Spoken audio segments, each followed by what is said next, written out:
महाभारतको प्रसङ्गमा हामीहरूलाई थाहा छ कि कृष्णको नेतृत्वमा लगभग 6.4 बिलियन मानिसहरू मारिए। कुरुक्षेत्रको युद्ध क्षेत्रमा, युद्धभूमिमा 6.4 बिलियन भनेको it's not a small amount, कुनै सानो सङ्ख्याको मनुष्य होइनन्। 6.4 बिलियन भनेको लगभग अरबौँको सङ्ख्यामा 18 दिनभित्र ती सब मानिसहरू सखाप भए कुरुक्षेत्रको त्यो युद्धभूमिमा।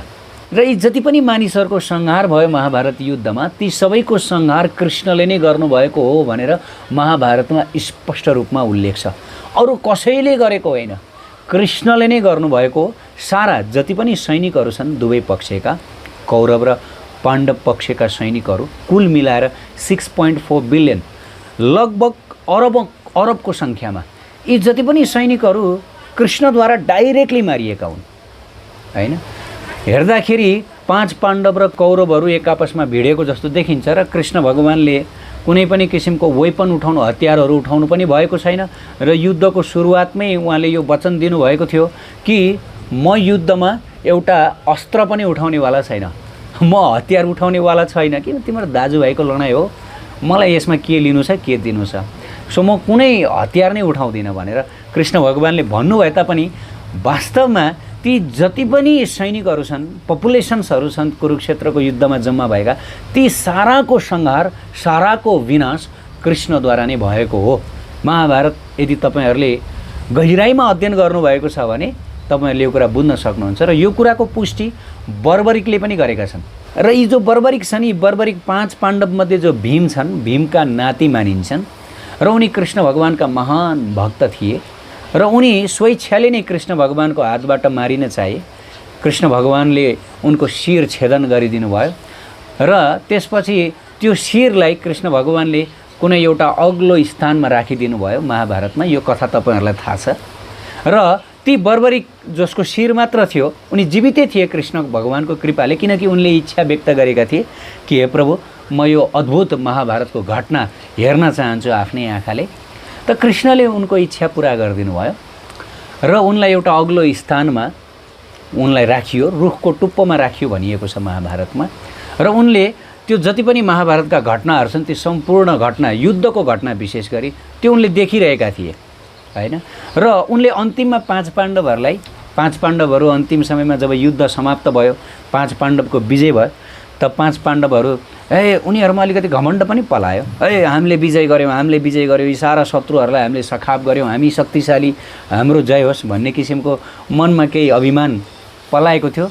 त भगवान श्रीकृष्णलाई अब 5 पाण्डवहरूको अभिमान, किनभने भगवानलाई भक्तहरूको अभिमान पटक्कै मन पर्दैन। अहङ्कार वास्तवमा कृष्णको सबभन्दा ठुलो दुश्मन हो। यदि हामी कृष्णको भक्त छौँ र हाम्रो मनमा अहङ्कार पलाएको छ भनेदेखि we have to be careful. किन भन्दा कृष्णले यो भक्तभित्रको अहङ्कार र अभिमानलाई नष्ट गर्न, चुरचुर गर्न अनेक तरिका, अनेक ट्रिक लगाउन सक्नुहुन्छ है। कहिले कहिले सिधा ट्रिक लगाउनुहुन्छ, कहिले कहिले बाङ्गो ट्रिक। सिधा ट्रिक लगाउनु भए त ठिकै छ, खासमा अप्ठ्यारो नपर्न सक्छ, दुःख नपर्ला। तर बाङ्गो ट्रिक यदि कृष्णले लगाउनु भयो भने प्यारा भक्त सज्जन हैन, सहन गाह्रो पनि पर्न सक्छ।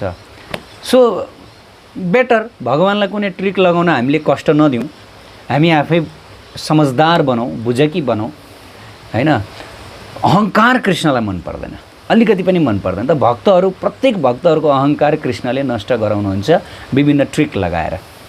सो 5 पाण्डवहरूको अहङ्कार पनि अब कृष्णले नष्ट गर्नुपर्ने भयो। र त्यसपछि बर्बरिक कहाँ लिएर जानुभयो कृष्ण भगवानले।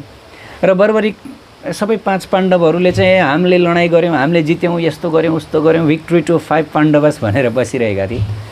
तर बर्बरिक हाँसे, तिमीहरू घमण्डीहरू, तिमीहरूले केही नै गरेका छैन युद्धमा। वास्तवमा भन्नुपर्दा सबैलाई अचम्म लाग्यो होइन, हामीले सारा युद्ध गरेकै हामीले हो, जितेकै हामीले हो, अब यो बर्बरिकले चाहिँ हामीले केही पनि गरेका छैन भन्छ। किन हो, तिमीले के देख्यौ त्यस्तो? हामीले नै गरेको हौँ त सबै होइन। कर्णलाई मैले नै मारेको हुँ अर्जुनले भने, अनि द्रोणलाई मैले नै मारेको हुँ, भीष्म पितामहलाई पनि प्रहार मैले नै गरेको हुँ, दुशासनलाई मैले नै मारेको हुँ, दुर्योधनलाई मैले नै मारेको हुँ भनेर 5 पाण्डवहरूले आफ्नो बखान गर्न थाले। त त्यतिकैमा बर्बरिकले भन्नु, होइन, तिमीहरू कसैले केही गरेकै छैन, तिमीहरू कसैले केही गरेकै छैन। अनि कसले गरेको छ त सबै कुरा? कसले ती दुश्मनहरूलाई मारिरहेको छ त? त्यत्रा सैनिकहरूलाई सखाप गराउने काम त हाम्रै अस्त्र शस्त्रबाट भएको हो। कसले गर्यो त? कस्तो नचाहिने कुरा गर्छौ तिमी भन्दै त बर्बरिकले भन्दै वास्तवमा तिमीहरूले केही गरेकै छैन। यो जति पनि गर्नेवाला हुनुहुन्छ यो सबै श्रीकृष्ण हुनुहुन्छ। मैले त अरू केही देखिनँ। हेर बाबु, मैले सत्य कुरो जे देखेँ तिमीहरूलाई भन्छु। तिमीहरूले त केही देखा छैनौ, तर म त यहाँ माथि टपमा बसेर मैले सबै कुरा देखेँ नि। किनभने छतमा बस्ने मान्छेले त सब तलतिरको सबै कुरा देख्छ। त म छतमा बसेर टपमा बसेर मैले सबै कुरा देखेँ।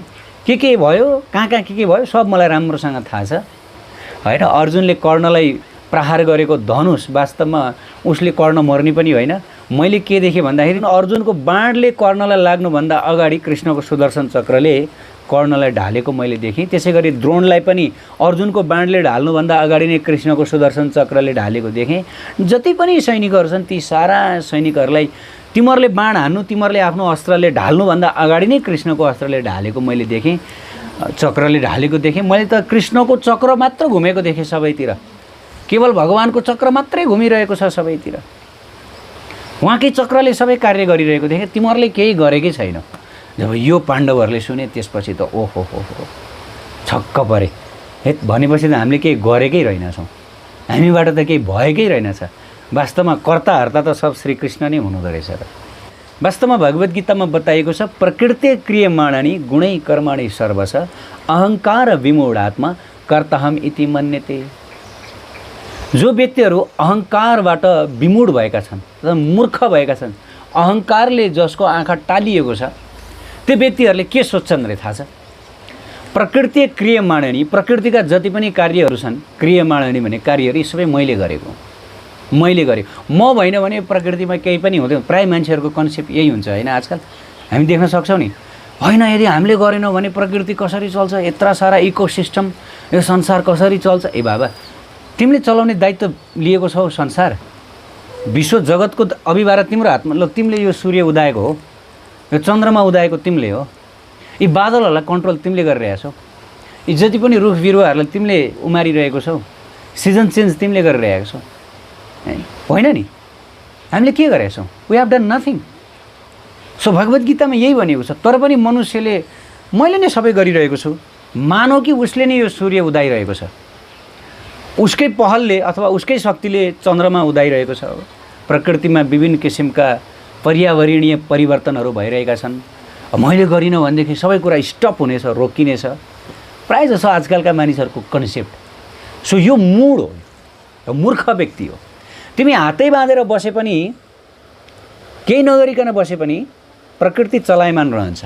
किनभने प्रकृति चलाउने तिमीले होइन, केले चलाउने हो? त्रिवेण गुणामयर भावेर एवि सर्वमिदम जगत। कृष्ण भगवानले भन्नु, यो प्रकृतिका जो गुणहरू छन् नि, 3 गुण, सत्वगुण, रजोगुण र तमोगुण, यो 3 गुणहरूले चलाएका हुन्छन् है प्रकृतिलाई। तिमीले केही गरेको हुँदैन र तिमी पनि त्यो प्रकृतिको 3 गुणबाट चलिरहेका हुन्छौ। यो होइन कि तिमीले प्रकृतिलाई चलाइरहेका छैनौ, तर तिमी चाहिँ प्रकृतिबाट चलिरहेका छौ, यो कुरा स्वीकार गर। तर मूढ आत्मा जो मूढ भएका छन् होइन, अहङ्कारबाट विमूढ आत्मा, जस्तो भगवद् गीतामा कृष्ण भगवानले बताउनु भयो, त्यस्ता मूढ आत्माहरूले यो बुझ्न सक्दैनन् कि म कन्ट्रोल छु भनेर। रादर उनीहरू सोच्ने गर्छन् आई एम कन्ट्रोलिङ, मैले कन्ट्रोल गरिरहेको छु भनेर सोच्दछन्। सो यो उनीहरूको मूर्खाइ हो, यो उनीहरूको अज्ञानता हो होइन।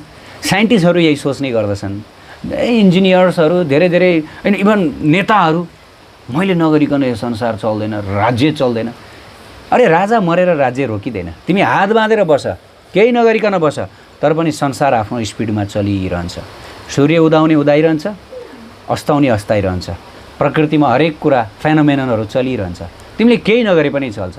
सबभन्दा पहिला तिमी यो अहङ्कार त्याग कि मैले नगरेसम्म प्रकृति चल्दैन भने तिम्रो अहङ्कार हो। भगवद् गीतामा तिम्रो मूढता हो, मूढता हो। तिमीले केही गरेको छैन प्रकृतिमा, र प्रकृतिले तिमीलाई नियन्त्रण गरिरहेको छ र तिमीलाई घुँडा टेकाइरहेको छ, घोक्रे ठ्याक लगाइरहेको छ प्रकृतिले। त्यही भएर त हामी प्रकृतिको नियमअनुसार चल्न बाध्य छौँ। हामीलाई जस्तै बाथरुम लाग्छ, नेचर कल लाग्छ। नेचर कल भनेको के हो? प्रकृतिले बोलाएको होइन, अनि हामी जानुपर्छ पर्दैन होइन। नेचर कल आउने बित्तिकै हामी जानु पऱ्यो नि। कन्ट्रोल गर्न सक्छौ कन्ट्रोल गर्न? तिमी कसैले नै सक्दैन नि कन्ट्रोल गर्न नेचुरल कललाई। अनि यसको मतलब के हो? प्रकृतिको नियन्त्रणमा हामी परे होइन। हामी टन्न खाउँ त एकदम पेट फुटुन्जेल खाउँ, भोलि हामीलाई के हुन्छ? डायरिया हुन्छ है, अपच हुन्छ। अनेक किसिमका रोगहरू लाग्दछ। अलिकति पनि हामी प्रकृतिको नियम मिचौँ त त्यसको भोलिपल्ट प्रकृतिको दण्ड हामीले भोगिहाल्नुपर्छ। नियन्त्रणमा परेनौँ हामी। सो हामी स्वतन्त्र छैनौँ, वी आर नट फ्री। तर पनि मूढात्मा मूर्ख व्यक्तिले हामी स्वतन्त्र छौँ भनेर सोच्दछ हैन। हामी स्वतन्त्र छौँ भनेर सोच्दछ। जब हामी सोच्दछौँ, जब हामीलाई यो ज्ञान हुन्छ कि हामी स्वतन्त्र छैनौँ, हामी प्रकृतिको अधीनमा छौँ, प्रकृतिको नियन्त्रणमा छौँ, एउटा सानो रोग लाग्यो भने हामी थल्लिन्छौँ, हिँड्न डुल्न केही पनि गर्न सक्दैनौँ हामी है। सो भनेपछि यो प्रकृतिको नियन्त्रणबाट हामी कसरी मुक्त हुने, कसरी मुक्त हुने हो, यो सबभन्दा महत्त्वपूर्ण कुरा हो हैन। जब म प्रकृतिको नियन्त्रणमा छु र मैले दुःख पाइरहेको छु, यो हामीले बुझ्दछौँ, ज्ञान लिन्छौँ, त्यसपछि त हामी प्रकृतिको यो हातबाट, यो 3 गुणबाट कसरी मुक्त हुन सकिन्छ हो, त्यो कन्सेप्ट अथवा त्यो नलेज हामीले प्राप्त गर्न सक्दछौँ गुरुदेवबाट, isn't it. So Bhagavad Gita, so मैले महाभारतको अघिनको प्रसङ्ग पनि भने कि 5 पाण्डवहरूले मारेका थिएनन्, तर पनि 5 पाण्डव जो एकदम हाइली एलिभेटेड, यो केवल यो मूड विचार केवल तपाईँ हामी जस्ता लो लेभलका मनुष्यहरूमा मात्र होइन भने हाई लेभलका मनुष्य, ठुला ठुला ऋषिमुनिहरूसँग पनि हुने गर्छ हैन। ठुला ठुला ऋषिमुनिहरू पनि कहिले कहिले मूढात्मा बनिदिनुहुन्छ। इभन 5 पाण्डवहरू पनि धेरैचोटि मूढात्मा बन्नु भएको छ, तर पनि कृष्णले उहाँहरूलाई कन्ट्रोल गरिरहनु भएको हुन्छ हैन। तिमीहरूले केही गरेको छैनौ है, यहाँ गर्नेवाला त सबै म छु। अनि प्रकृति के हो? मया दक्षिण प्रकृति सुयते सचराचरम हेतु नानेन कौन्ते जगत विपरिवर्तक। कहिले कहिले मानिसहरू भन्ने गर्छन्, विशेष गरी साइन्स लेभलका मानिस, साइन्स ब्याकग्राउन्डका मानिसहरू, यो प्रकृति आफै चलिरहेछ, प्रकृति द नेचर वर्क्स इट्सेल्फ भनेर भन्दछ। तर होइन, that's wrong, that's wrong, completely wrong. नेचरले आफै काम गर्दैन। यो संसारमा कुनै पनि कुरा छैन जुन अटोमेटिक आफै क्रियाशील रहेको छ। केही कुरा पनि क्रियाशील छैन आफै, हरेक कुरा। इभन एउटा एक किसिमको वाच घडी आउँछ जसलाई सिको 5 भनिन्छ, त्यो घडी अटोमेटिक भनेर भन्दछन्, तर त्यो अटोमेटिक हुँदैन। त्यसभित्र तपाईँले मेकानिजम हेर्ने भने त्यहाँ पेन्डुलम हुन्छ र त्यो पेन्डुलम घुम्छ तपाईँको हात हल्लाउँदाखेरि। त्यो ब्याट्री हुँदैन निश्चित रूपले, तर त्यहाँभित्र पेन्डुलम हुन्छ, त्यो पेन्डुलमले चलाइरहेको हुन्छ। त्यसले समथिङ मेकानिजमलाई चलाउँछ, मेकानिजमलाई चलाएपछि त्यसबाट केही फोर्स जेनेरेट हुन्छ र त्यो फोर्सहरूबाटै चल्ने गर्दछ। तर मान्छेहरूलाई चाहिँ ओहो अटोमेटिक केही पनि छैन संसारमा। Can you so me one thing, one small thing which is automatic? आफै चलायमान छ संसारमा? छैन। कोही न कोही अपरेटर हुनुपर्छ। त्यो प्रकृति, यति विशाल प्रकृति, यस्तो पर्फेक्ट फेनोमेनन, यस्तो पर्फेक्ट सिजन चेन्ज, पर्फेक्ट टाइममा सूर्य उदाउने अस्ताउने, पर्फेक्ट टाइममा सबै कुरा पर्फेक्ट भइरहेछ नि। हामी हेर्छौँ यो फुलहरू, डिफ्रेन्ट टाइप्स अफ फ्लावर्स यो बगैँचामा छ हैन, यो कसरी भइरहेको छ, कसले गरिरहेको छ? एभ्रिथिङ सो पर्फेक्टली, नेचरमा सब कार्यहरू पर्फेक्टली भइरहेछ नि। सो यो पर्फेक्टको पछाडि कोही न कोही हुनुपर्छ पर्फेक्ट हैन। यति कुरा यति पर्फेक्ट छ भने यो पर्फेक्टलाई चलाउने पनि कोही पर्फेक्ट हुनुपर्छ, अपरेटर हैन। जसरी कम्प्युटरले चलाउने हुन्छ हो, त्यो अपरेटर भने कृष्ण भगवानले भने म हुँ त्यो अपरेटर। मया दक्षिण प्रकृति सुयते सचराचरम हेतु नानेन। यो जति पनि चराचर जगत छ, चराचर जगतको कन्ट्रोलर म हुँ। मेरो अध्यक्षतामा प्रकृतिले कार्य गरिरहेको छ हैन। सो यो कुरा हामीहरूले बुझ्नु पर्दछ। जस्तै बाटो बनेको छ भनेदेखि त्यो बाटो बनाउने कोही न कोही हुनुपर्छ। सरकारले, इन्जिनियरहरूले बाटो बनाएको हुन्छन्। घर छ भने त्यो घर बनाउने पनि इन्जिनियर हुन्छ। कुनै पनि कुरा अद्भुत छ भने त्यो अद्भुत चिज बनाउने कोही न कोही अद्भुत व्यक्ति हुनुपर्छ। प्रकृति अद्भुत छ भने यो अद्भुत प्रकृतिको पछाडि कोही न कोही अद्भुत कसै न कसैको हात हुन्छ हैन।